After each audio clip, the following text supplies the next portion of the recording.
Describe various measures taken in India for disaster risk reduction before and after signing the Sendai framework for DRR. How is this framework different from the Hyogo framework for action? See, in disaster management, Sendai framework is something that's extremely important because it's the most recent out there.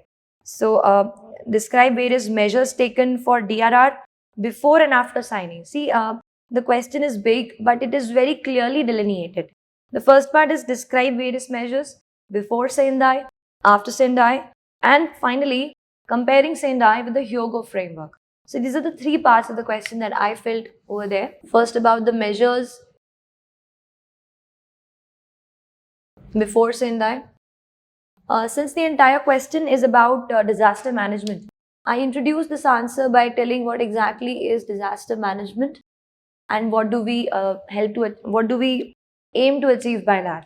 And then I went on straight to to provide the different measures that were taken in India before Sendai, what kind of a framework we had, a kind of more of a rehabilitation approach where after a thing has happened, then we are, taking an initiative to do something about it. But after Sendai, since we are now focusing on mitigation of disaster, this focus on mitigation after Sendai is something I felt is important. The third part of the answer was comparing it with the Hyogo framework. Hyogo framework.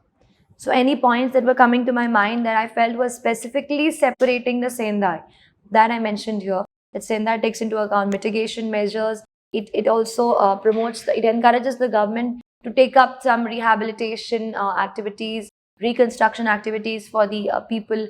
And it's also about making people aware about the different steps that they can themselves take in order to reduce the impact of any disaster.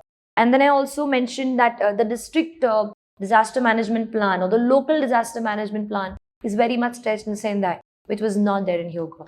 So, and I suitably concluded that the disaster management is something that is becoming an important issue increasingly, and the government should be coming together to work on this issue.